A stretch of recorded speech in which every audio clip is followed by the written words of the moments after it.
Yes please ನಮ್ಮನ್ನು ಬದುಕೋಕ್ಕೆ ಬಿಡಿ ನೀವು, ನಾವಿಬ್ಬರೂ ಕೂಡ ತುಂಬ ಪ್ರೀತಿಸ್ತಾ ಇದ್ದೀವಿ, ಮದುವೆ ಆಗಿದ್ದೀವಿ, ನಮ್ಗೆ ಯಾವುದೇ ರೀತಿ ತೊಂದರೆ ಕೊಡಬೇಡಿ ಅಂತ ಕೇಳಿಕೊಂಡು ಸುವರ್ಣ ನ್ಯೂಸ್ಗೆ ಇಬ್ಬರು ನವಜೋಡಿಗಳು ಬಂದಿದ್ದಾರೆ, ದಿವ್ಯಾ ಮತ್ತು ನರೇಂದ್ರ. ಅವ್ರನ್ನ ಅವಾಗಲೇ ಮಾತನಾಡಿಸ್ತಾ ಇದ್ದೆ.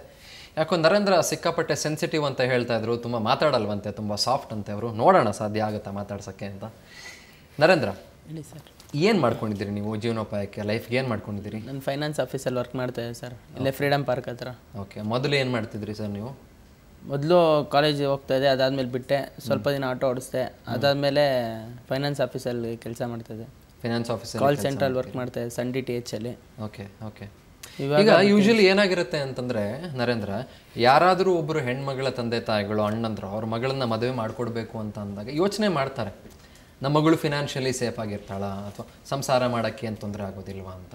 ಸೊ ನೀವು ಆ ಒಂದು ಭದ್ರತೆಯನ್ನು, ಅಶ್ಯೂರೆನ್ಸನ್ನು ಕೊಡಬೇಕಾಗತ್ತೆ ಅಲ್ವಾ, ದಿವ್ಯಾ ಕೊಡಬೇಕಾಗತ್ತೆ ಅಲ್ವಾ, ಏನಾಗಲ್ಲಮ್ಮ ನಾನು ಚೆನ್ನಾಗಿ ನೋಡ್ಕೊಳ್ತೀನಿ ನಿಮ್ಮನ್ನ ಅಂತ. ಸೊ ಏನಾದರೂ ಮುಂದೆ ಪ್ಲ್ಯಾನ್ಸ್ ಮಾಡ್ಕೊಂಡಿದ್ದೀರಾ ನೀವು? ಇಲ್ಲ ಸರ್, ವರ್ಕ್ ಮಾಡಿ ನಾನು ಗ್ಯಾರಂಟಿ ಚೆನ್ನಾಗಿ ನೋಡ್ಕೊತೀನಿ ಸರ್. ಸೊ ಯಾವುದೇ ರೀತಿಯಲ್ಲೂ ತೊಂದರೆ ಆಗೋದಿಲ್ಲ ಫಿನಾನ್ಷಿಯಲಿ ಅಂತ ಹೇಳ್ತೀರಿ. ಓಕೆ, ಆ ನಂಬಿಕೆ ನಿಮಗಿದೆಯಾ? ಇದೆ ಸರ್. ರೈಟ್. ನೀವು BCom ಓದ್ತಿದ್ರಿ, ನೀವೇನು ಓದಿದ್ರಿ? ನಾನು BCom ಡಿಸ್ಕಂಟಿನ್ಯೂ ಮಾಡಿದೆ ಸರ್. ಎಷ್ಟನೇ ವರ್ಷಕ್ಕೆ ಡಿಸ್ಕಂಟಿನ್ಯೂ ಮಾಡಿದ್ರಿ? ಫಸ್ಟ್ ಇಯರ್ಗೆ ಡಿಸ್ಕಂಟಿನ್ಯೂ. ಯಾಕೆ, ಕಾಮಾಗಿದ್ಬೋಣ ಅಂತನಾ? ಇಲ್ಲ ಸರ್, ಹೋಗಲಿಲ್ಲ ನಾನು. ಒಟ್ಟಿನಲ್ಲಿ ಫಿನಾನ್ಷಿಯಲ್ ಸ್ಟೆಬಿಲಿಟಿ ಖಂಡಿತವಾಗ್ಲೂ ಕೊಡ್ತೀನಿ ದಿವ್ಯಾಗೆ ಅಂತ ಹೇಳ್ತೀರಿ ಸರ್. ಈಗ ದಿವ್ಯಾ ಅವ್ರ ಮನೇಲಿ ಅವ್ರ ಅಣ್ಣಂದ್ರು ಮತ್ತು ಅವ್ರ ಅಪ್ಪಂದ್ರು ಅಮ್ಮ ಎಲ್ಲ ಸಾಕಷ್ಟು ವಿರೋಧ ಇದೆ ಅಂತ ಹೇಳ್ತಾ ಇದ್ರು. ನಿಮ್ಮ ಮನೇಲಿ ಹೇಗೆ? ನಿಮ್ಮ ಮನೇಲಿ ಒಪ್ಕೊಂಡ್ರ? ನಮ್ಮ ಮನೇಲಿ ಸ್ಟಾರ್ಟಿಂಗ್ ಬೈದ್ರು, ಅದು ಇದೆಲ್ಲ ಬೈತಾ ಇದ್ರು, ಸುಮ್ಮನೆ ಆದ್ರು. ಆಮೇಲೆ ಹೆಂಗನ ಹೋಗಿ ಹಂಗೆ ಅನ್ಕೊಂಡು ಅದಾದ್ಮೇಲೆ ಮನೆಯಲ್ಲಿ ಸುಮ್ಮನೆ ಆದ್ರು. ನಮ್ಮ ಮನೇಲಿ ಏನು ಪ್ರಾಬ್ಲಮ್ ಇಲ್ಲ ಸರ್. ನಿಮ್ಮ ಮನೇಲಿ ಯಾರು ಇದ್ದೀರಿ? ಯಾರು? ನಾನು, ನಮ್ಮ ಡ್ಯಾಡಿ, ನಮ್ಮ ಮಮ್ಮಿ, ನಮ್ಮ ತಮ್ಮ. ಅಮ್ಮ ಮತ್ತು ತಮ್ಮ. ಸೊ ಅಪ್ಪ ಅಮ್ಮಂದ್ರಿಗೆ ಜೊತೆಗೆ ತಮ್ಮನಿಗೆ ಏನು ತೊಂದರೆ ಇಲ್ಲ ನೀವು ಮದುವೆ ಆಗಿರೋದು? ಇಲ್ಲ, ಅವ್ರಿಗೆಲ್ಲ ಏನು ತೊಂದರೆ ಇಲ್ಲ. Okay, right. ಈಗ ದಿವ್ಯಾ, ನಿಮ್ಮ ಫ್ಯಾಮಿಲಿ ಬಗ್ಗೆ ನೀವು ಅವಾಗಲೇ ಬ್ರೇಕ್ ಸಮಯದಲ್ಲಿ ನೀವು ಅವಾಗಲೇ ಹೇಳ್ತಾ ಇದ್ರಿ, ನಿಮ್ಮ ಏರಿಯಾದಲ್ಲಿ ಏನೋ ಸಾಕಷ್ಟು ಹವಾ ಮೇಂಟೈನ್ ಮಾಡಿರೋದು ಅಂತ ಏನು ಹೇಳ್ತಾರೆ ನಿಮ್ಮ ಫ್ಯಾಮಿಲಿ ಬಗ್ಗೆ ಅಂತ ಹೇಳ್ತಾ ಇದ್ರಿ ನೀವು. ಯಾವ ರೀತಿ ನಿಮ್ಮ ಫ್ಯಾಮಿಲಿ, ನಿಮ್ಮ ಅಣ್ಣಂದರೆಲ್ಲ ಯಾವ ರೀತಿ ನಿಮ್ಮ ಏರಿಯಾದಲ್ಲಿ, ಹೇಗೆ ಅವರು? ಇಲ್ಲ, ನಮ್ಮ ಡ್ಯಾಡಿ ಅಂದರೆ ತುಂಬ ರೆಸ್ಪೆಕ್ಟ್ಫುಲ್ ಇದೆ. Okay, fine. ಓಕೆ, ನಮ್ಮ ಡ್ಯಾಡಿ ಆ ಥರ ಏನಿಲ್ಲ. ನಮ್ಮ ಬ್ರದರ್ಸ್ ತುಂಬ. ಯಾರು, ಏನು ಅವ್ರ ಹೆಸರೇನು? ನಮ್ಮ ಎಲ್ಡರ್ ಬ್ರದರ್ ಬಾಬು ಅಂತ. ಓಕೆ. ನೆಕ್ಸ್ಟ್ ಭಾಸ್ಕರ್ ಅಂತ. ಏನು ಮಾಡ್ತಾರೆ? ಅವ್ರು ತುಂಬ, ಇವ್ರು ಬಡವರು ಅಂತ ಇವ್ರಿಗೆ ತುಂಬ ಇದು ಮಾಡ್ತಾರೆ, ಟಾರ್ಚರ್ ಮಾಡ್ತಾರೆ. ಅವ್ರ ಮನೆಗೆ ಹೋಗಿ ನನ್ನ ತಂಗಿ ಮನೆಗೆ ಬರಬೇಕು, ಇಲ್ಲಾಂದ್ರೆ ನಿಮಗೆ ಸುಮ್ಮನೆ ಬಿಡಲ್ಲ, ಎಷ್ಟೇ ಆದರೂ ನಿಮ್ಮ ಹುಡುಗ ಹೊರಗಡೆ ಎಲ್ಲ ತಿರ್ಗಾಡ್ತಾ ಇರ್ತಾನಲ್ವಾ, ನಮ್ಮ ಹುಡುಗರಿಗೆಲ್ಲ ದುಡ್ಡು ಕೊಟ್ಟು ನಾನು ಓಡಿಸಿ ಸಾಯಿಸ್ಬಿಡ್ತೀನಿ ಅವನಿಗೆ, ನಿಂಗೆ ಮಗ ಮೇಲೆ ಇಷ್ಟ ಇದ್ರೆ ಕರ್ಸಿ ಇವಾಗಲೇ ನನ್ನ ತಂಗಿಗೆ ಮನೆಗೆ ಕಳಿಸಿ ಅಂತ ಹೇಳ್ತಾರೆ. ಅಂದ್ರೆ ನಾವು ಮಹಾಲಕ್ಷ್ಮಿ ಲೇಔಟ್ ಸ್ಟೇಷನ್ ಎಲ್ಲ ಬರ್ದು ಕೊಟ್ಟಾಯ್ತು ನಾವು. ಅಂತೂ ಅವ್ರ ಸ್ಟೇಷನಲ್ಲಿ ಹೇಳಿದ್ರು, ನೆಕ್ಸ್ಟ್ ಟೈಮ್ ಪ್ರಾಬ್ಲಮ್ ಬಂದರೆ ಇದು ಮಾಡಿ ನಮಗೆ ಬಂದು ಹೇಳಿ ಅಂತ. ಬಟ್ ಅವ್ರಿಗೆ ನಮಗೇನು ರಕ್ಷಣೆ ಕೊಟ್ಟಿಲ್ಲ. ನಮ್ಮ ಅಣ್ಣಂದಿರು ಹೋಗಿ ಅಲ್ಲಿ ಅವ್ರಿಗೆಲ್ಲ ಸ್ವಲ್ಪ ದುಡ್ಡೆಲ್ಲ ಕೊಟ್ಟು ಇದು ಮಾಡಿಬಿಟ್ರು. ಅವ್ರು ಬಂದು ನಮಗೆ ಬೆದರಿಕೆ ಹಾಕಿದ್ದು ನಮ್ಮ ಅತ್ತೆ ಮನೆಗೆ. ನೆಕ್ಸ್ಟ್ ಡೇ ಹೋಗಿ ಅವರೇ ಸ್ಟೇಷನಲ್ಲಿ ಕಂಪ್ಲೇಂಟ್ ಮಾಡಿದ್ದಾರೆ ನಮ್ಮ ಬ್ರದರ್ಸ್. ಈ ಥರ ನರೇಂದ್ರ ಅವ್ರ ಮನೆ ಹುಡುಗರು ಬಂದು ನಮ್ಮ ಮನೆಗೆ ಎದುರಿಸ್ತಾ ಇದ್ದಾರೆ ಅಂತ. ಅವರು ಹೆದರಿಸಿರೋದನ್ನ ಉಲ್ಟಾ ಕಂಪ್ಲೇಂಟ್ ಕೊಟ್ಟಿದ್ದಾರೆ. ಉಲ್ಟಾ complaint. Okay okay okay okay. ಪೊಲೀಸರ ಅಶ್ಯೂರೆನ್ಸ್ ಏನಿದೆಯಮ್ಮ ನಿಮಗೆ ಇದ್ರ ಬಗ್ಗೆ? ಪೊಲೀಸರು ಏನೇ ಹೇಳ್ತಾರಮ್ಮ? ಅವ್ರು ನಾವಿದ್ದಾಗ ಹೇಳ್ತಾರೆ, ಸರ್ ನಿಮಗೇನು ಆಗಲ್ಲ, ನಾವಿದ್ದೀವಿ, ನಾವು ನೋಡ್ಕೊತೀವಿ, ನಿಮಗೇನು ಆಗಲ್ಲ, ನೀವು ಹೋಗಿ, ಹಂಗೇನೇ ಪ್ರಾಬ್ಲಮ್ ಆದರೆ ಬನ್ನಿ ಅಂತ ಹೇಳ್ತಾರೆ. ಸರ್ಕಲ್ ಒಬ್ರು ಬಿಟ್ಟು ಇನ್ನೆಲ್ಲರೂ ದುಡ್ಡು ಇಸ್ಕೊಂಡು ನಮಗೇನು ಅಷ್ಟು ರಕ್ಷಣೆ ಕೊಡ್ತಾ ಇಲ್ಲ ಸರ್. ನಮಗೆ ಭಯ, ಎಲ್ಲೋದ್ರೂ ನಮಗೆ ಭಯ ಅಂತಾನೆ ನಾವು ಫಸ್ಟ್ ಸ್ಟೇಷನ್ಗೆ ಹೋಗ್ಬಿಟ್ಟು ಕಂಪ್ಲೇಂಟ್ ಎಲ್ಲ ಕೊಟ್ವಿ. ಬಟ್ ದುಡ್ಡಿರೋದೇ ಅಲ್ವಾ ಸರ್ ನಡೆಯೋದು. ನಮ್ಮ ಹತ್ರ ಸದ್ಯಕ್ಕೆ ಏನು ದುಡ್ಡಿಲ್ಲ, ನಾವು ಇವಾಗ ದುಡ್ಡಿಲ್ಲ, ಬಟ್ ಮುಂದಕ್ಕೆ ನಾವು ಚೆನ್ನಾಗಿರ್ತೀವಿ ಅನ್ನೋ ಕಾನ್ಫಿಡೆಂಟ್ ಇದೆ ನಮಗೆ. ಬಟ್ ಇವಾಗ ಆ ಥರ ಇದು ಮಾಡ್ತಿದ್ದಾರೆ. ಓಕೆ, ದುಡ್ಡಿನ ವಿಚಾರ ಆ ಕಡೆ ಇಟ್ಟು ಮಾತಾಡೋಣ ದಿವ್ಯಾ. ನಿಮ್ಮ ಮನೆಯಲ್ಲಿ ತುಂಬ ರಿಚ್ಚು ಅಂತ ನೀವು ಅವಾಗಲೇ ಹೇಳ್ತಾ ಇದ್ರಿ, ಸಾಕಷ್ಟು ದುಡ್ಡು ಮಾಡಿದ್ದಾರೆ ಅಪ್ಪ ಅಮ್ಮಂದರು ಅಂತ ಹೇಳ್ತಾ ಇದ್ರಿ.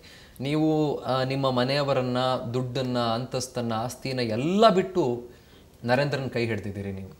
ಖುಷಿ ಇದೆಯಾ ನಿಮಗೆ? ಇಲ್ಲ, ನಂಗೆ ತುಂಬ ಖುಷಿ ಇದೆ. ಅದು ಇಂಪಾರ್ಟೆಂಟ್ ಆಗುತ್ತೆ ಅಲ್ವಾ?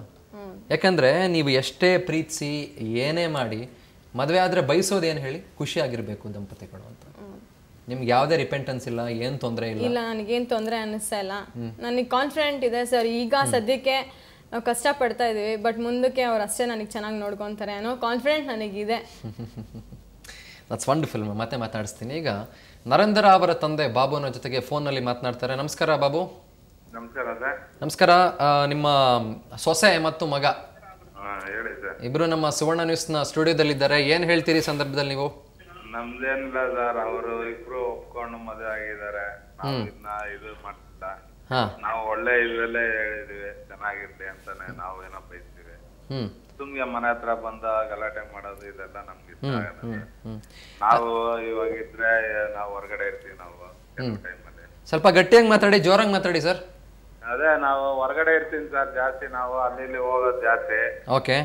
ಆದ್ರಿಂದ ನಮ್ಗೆ ಮನೆ ಹತ್ರ ಬಂದು ನಮ್ಗೆ ತೊಂದ್ರೆ ಕೊಡ್ತಾ ಇದಾರೆ ಅವರು ಮನೆಯವರೆಲ್ಲ. ಏನ್ ಮಾಡೋಣ ಸರ್? ಏನ್ ತೊಂದ್ರೆ ಕೊಡ್ತಾರೆ? ನಿಮ್ ಮನೆಗ್ ಬಂದು ಏನಾದ್ರು ಧಮಕಿ ಹಾಕಿದ್ರ ಅವರು? ಮೊನ್ನೆ ದಿವಸ ಬಂದು. ಯಾವಾಗ? ಮೊನ್ನೆ ಅಂದ್ರೆ ಯಾವಾಗ? ಡೇಟ್ ಅಂದ್ರೆ ಇದು ಮೊನ್ನೆ ಅಂದ್ರೆ ಒಂದು 3 ದಿವಸ ಮುಂಚೆ. ಸರಿ, ಓಕೆ. ಬಂದು ನಮ್ಮ 5:30 ಬಂದಿದ್ರು. ನಾನು ಡ್ಯೂಟಿ ಇತ್ತು, ನಾನು ಎದ್ದು ರೆಡಿ ಆಗ್ತಾ ಇದ್ದೆ. ಅವಾಗ ಲೇಡೀಸ್ ಆಮೇಲೆ ಇನ್ಯಾರ ಬಂದು ಹೋಗ್ಬಿಟ್ರು. ಆಮೇಲೆ ನಮ್ಮ ಬಿಲ್ಡಿಂಗ್ ಓನರ್ ನೋಡಿದ್ರು, ಯಾರ ಬಂದು ಬಗ್ ನೋಡ್ತಾರಂತ. ಆಮೇಲೆ ಹೋದ್ಮೇಲೆ ನಾನು ಸುಮ್ನೆ ಆಗ್ಬಿಟ್ಟು ನಾನು ರೆಡಿ ಆಗ್ಬಿಟ್ಟು ನಾನು ಡ್ಯೂಟಿಗೆ ಹೋಗ್ಬಿಟ್ಟೆ. 10:30 11 ಗಂಟೆ ಮೇಲೆ ಬಂದು ಅವ್ರ ಅಣ್ಣ, ದೊಡ್ಡ ಅಣ್ಣ ಬಾಬು ಅಂತ ಹೇಳಿದಾರಲ್ಲ, ಅವ್ರು ಬಂದು ನಮ್ಮ ಮನೆಯವರು ಒಬ್ಬರೇ ಇದ್ರು ಅವಾಗ ಮನೇಲಿ.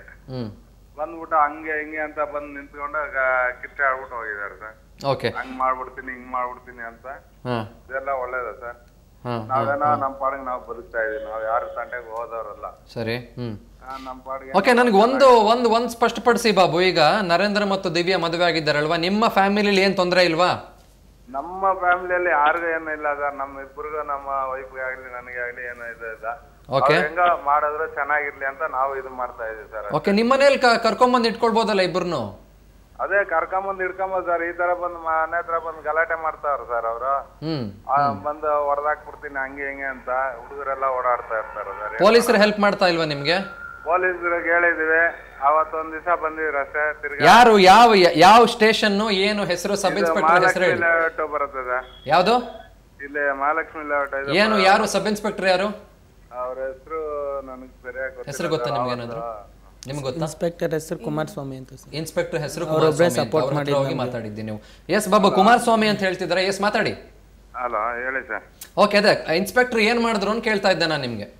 ನಮ್ಗೇನು ಇದು ಮಾತಾಡಿಲ್ಲ ಸರ್. ಅವ್ರು ಕೇಳಿದ್ರು, ಏನಪ್ಪಾ ನಿಮ್ಗೆ ಇಷ್ಟನಾ ಅಂದ್ರೆ ನಾನು ಹೌದು ಸರ್, ನಾವೇನೋ ಅವ್ರಿಬ್ರು ಮಾಡ್ಕೊಂಡ್. ಸರಿ, ಅದ್ ಸರಿ ಬಾಬು. ಈಗ ಪ್ರೊಟೆಕ್ಷನ್ ವಿಚಾರದಲ್ಲಿ ಏನ್ ಮಾಡ್ತಿದಾರೆ ಇನ್ಸ್ಪೆಕ್ಟರ್ ಅಂತ ಕೇಳ್ತಿರೋದು ನಾನು ನಿಮ್ಗೆ. ಅವರು ಅವತ್ತು ಫೋನ್ ಮಾಡಿದಾಗ ಕಳ್ಸಿದ್ರು. ತಿರ್ಗಾ ನಾನು ಇರ್ಲಿಲ್ಲ. ಆಮೇಲೆ ಮನೇಲಿ ಇರಕ್ ಆಗ್ತಾ ಇಲ್ಲ, ನಾವ್ ಅಲ್ಲಿ ಇಲ್ಲಿ ಇರೋದಾಗಿದೆ ಸರ್ ಇವಾಗ. ಓಕೆ ಓಕೆ ಸರ್, ಅವ್ರು ಇವ್ರ ಮನೇಲಿ ಹೋಗಿರಂಗ ಆಗಿದೆ. ಎಲ್ಲಾರು ಒಂದ್ ಕಡೆ ಇರ್ಬೇಕಾಗುತ್ತೆ, ಹಂಗಾಗಿದೆ. ಇವಾಗ ನಮ್ ಚಿಕ್ಕವನಿಗೆ ಎಕ್ಸಾಮ್ ನಡೀತಾ ಇದೆ. ಅವನಿಗೂ ಒಂಥರ ಬಂದು ಹಂಗ್ ಮಾಡ್ಬಿಡ್ತೀನಿ ಹಿಂಗ್ ಮಾಡ್ತೀನಿ ಅಂತ ಇದು ಎದುರಿಸಿದ್ರಂತೆ. Right sir. ನಿಮ್ಮ ಸೊಸೆ ದಿವ್ಯಾ ನನ್ನ ಜೊತೆ ಇದ್ದಾರೆ. ದಿವ್ಯಾ ಏನಾದ್ರು ಮಾತಾಡ್ತೀರಾ ನಿಮ್ಮ ಅವನ ಹತ್ರ? ಇಲ್ಲ, ಏನಿಲ್ಲ. ಏನಾದ್ರು ಹೇಳಿ ಅವ್ರಿಗೆ, ಏನಾದ್ರು ಒಂದು ಸಾಂತ್ವನ ಹೇಳಿ, ಚೆನ್ನಾಗಿರ್ತೀವಿ ಅಂತ ಒಂದು ಭರವಸೆ ಕೊಡಿ. ಅದೇ ಇಂಪಾರ್ಟೆಂಟ್ ಅಲ್ವಾ ದಿವ್ಯಾ? ಇಲ್ಲ ಸರ್, ನಾವು ಮೀಡಿಯಾ ತನಕ ಬಂದಿದೀವಿ. ನೀವು ನಮಗೆ ರಕ್ಷಣೆ ಕೊಡ್ತೀರಾ ಅಂತ ಖಂಡಿತ ನಿಮ್ಗೆ ಅದು ಸಿಗುತ್ತೆ. ಬಟ್ ನಿಮ್ಮ ಫ್ಯಾಮಿಲಿಯವರಿಗೆ ಒಂದು ಭರವಸೆ ಕೊಡ್ಬೇಕಾಗತ್ತಲ್ವಾ ದಿವ್ಯಾ? ನಾವು ಚೆನ್ನಾಗಿರ್ತೀವಿ ಮಾವ, ಏನು ಹೆದರ್ಕೋಬೇಡಿ ಅಂತ ಹೇಳ್ಬೇಕಾಗತ್ತಲ್ವಾ? ಹೇಳಿ. ಎಸ್, ಹೇಳಿ, ಮಾತಾಡಿ ಅವ್ರ ಹತ್ರ. ಮತ್ತೆ ಹಲೋ ಹಲೋ ಅಂಕಲ್, ಹೇಳಮ್ಮ. ನಾವು ಚೆನ್ನಾಗಿರ್ತೀವಿ, ನೀವು ಯಾವ್ದಕ್ಕೂ ಹೆದರ್ಕೊಂಡ್ಬೇಡಿ. ನಾನೇನು ಹೆದರ್ಕೊಂತ ಇಲ್ಲಮ್ಮ. ನಾವು ನಮ್ಮ ಪಾಡಿಗೆ ನಾವು ಇರೋಣ ಅಂತ ನಾನು ಇದು ಆಸೆ. ಎಲ್ಲಾರು ಒಟ್ಟಿಗೆ ಇರ್ಬೇಕಂತ. ಈ ತರ ಟಾರ್ಚರ್ ಕೊಟ್ರೆ ಏನಮ್ಮ ಮಾಡೋದು? ನೀನೇ ಅದೇ ಈ ತರ ಮಾಡ್ತಾರೆ ಅಂತಾನೆ ಅಲ್ವಾ ಅಂಕಲ್ ಬಂದಿದೀವಿ ಮೀಡಿಯಾ ತನಕ. ನನಗೇನು ಆಸೆನೇ ಅಮ್ಮ, ಎಲ್ಲ ಒಟ್ಟಿಗೆ ಇರ್ಬೇಕು, ಚೆನ್ನಾಗಿರ್ಬೇಕಂತ. ಏನ್ ಹೆದರ್ಕೊಂಡ್ಬೇಡಿ ಅಂಕಲ್, ಆಗತ್ತೆ. ಎಲ್ಲ ಒಟ್ಟಿಗೆ ಇರ್ತೀವಿ, ಬರತ್ತೆ, ಚೆನ್ನಾಗಿ ಬದುಕೋಣ ಅಂತ ನಮ್ದು ಆಸೆ ಅಷ್ಟೇ. ಚೆನ್ನಾಗಿರ್ತೀವಿ, ಎಲ್ಲ ಒಟ್ಟಿಗೆ ಇರ್ತೀವಿ. ಏನು ಹೆದರ್ಕೊಂಡ್ಬೇಡಿ, ಏನು ಯೋಚನೆ ಮಾಡ್ಬೇಡಿ. ಆಯ್ತಮ್ಮ. Right sir. Thanks a lot Baba ಅವರೇ. ಚೆನ್ನಾಗಿರ್ತೀವಿ ಅನ್ನೋ ಭರವಸೆಯನ್ನ ಕೊಟ್ಟಿದ್ದಾರೆ. ಬಹುಶಃ ಆ ಭರವಸೆಯನ್ನ ನೀವು ಕೂಡ ಮನಸ್ಸಿಗೆ ತಗೊಂಡು ಅವರಿಗೆ ಆಶೀರ್ವದಿಸಿ ಅಂತ ನಾವು ಕೂಡ ಕೇಳ್ಕೊಳ್ಳೋದಷ್ಟೇ ನಿಮಗೆ. ನೋಡೋಣ ಮುಂದೆ ಏನಾಗ್ಬೋದು, ಯಾವ ತಿರುವುಗಳನ್ನ ಪಡ್ಕೊಳ್ಬೋದು ಅಂತ. ಸಾಧ್ಯವಾದರೆ ನಾವು ದಿವ್ಯಾ ಅವರ ಪೇರೆಂಟ್ಸನ್ನು, ಅವರ ಅಣ್ಣಂದ್ರನ್ನ ಕೂಡ ಕಾಂಟ್ಯಾಕ್ಟ್ ಮಾಡುವಂಥ ಪ್ರಯತ್ನ ಪಡ್ತಾ ಇದ್ದೀವಿ. ಅವಾಗಲಿಂದ ಕೂಡ ಪಡ್ತಾ ಇದ್ದೀವಿ. ಸಾಧ್ಯವಾದರೆ ಅವರನ್ನ ಕೂಡ ಫೋನ್ ಸಂಪರ್ಕಕ್ಕೆ ತೆಗೆದುಕೊಳ್ಳುವಂಥ ಪ್ರಯತ್ನವನ್ನು ಪಡ್ತೀವಿ. ಎಲ್ಲವೂ ನಡೆಯುತ್ತೆ ಒಂದು ಪುಟ್ಟ ಬ್ರೇಕ್ ಆದಮೇಲೆ.